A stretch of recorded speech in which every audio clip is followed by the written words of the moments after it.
Batgirl is back in town and she's brought some friends.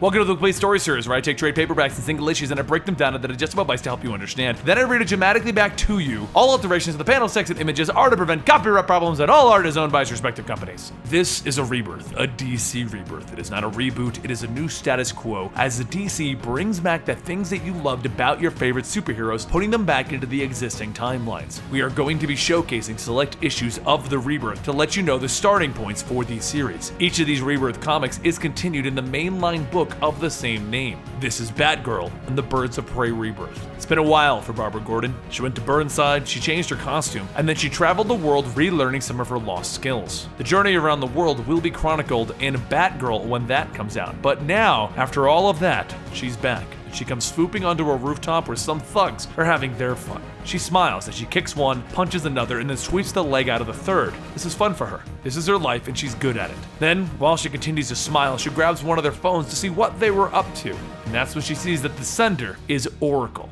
And that's not a good thing. She shoves the thugs to the ground and demands to know who sent them here. And they tell her that they have no idea, someone going by the name Oracle. Batgirl swung into the night thinking about her past because Oracle is a name that is true to her heart. You see, when she was younger, she wanted to be a cop like her father, Jim Gordon. But Jim was protective and didn't want her following in his footsteps. So she decided to go another route and train to join Batman on his mission. Then, with everything going on, there was a knock at their door, and the Joker was standing there. He shot Barbara in the gut and left her for dead to prove something to Jim Gordon. She was paralyzed and wheelchair bound. And if you want to know that story, it's the story of the Killing Joke. But since Barbara is a superhero, she didn't let that stop her. She became the Oracle, helping heroes with her computer skills. And she founded a little group, the Birds of Prey, by helping Black Canary. When Barbara submitted herself to some experimental surgery, she was able to walk again. And Black Canary didn't think that she was needed anymore, so they disbanded the Birds of Prey. Now, someone is using the name Oracle, and Batgirl thinks that she may need help tracking this person down. So she seeks out her old friend Black Canary, now an international rock star. She goes to the concert of the Black Canaries, where Dinah is there keeping an eye on her old bandmates. You see, she left the band because she was worried that she would get them in trouble. But she is still keeping an eye on them, and that's how come Barbara was able to find her there. She then asks Dinah to come check out something with her. She needs her help because someone named the Oracle is selling information to mafia families. They go through the clues and they look through everything, and it doesn't take too long to convince Dinah to join her, so they set off to find Taroni.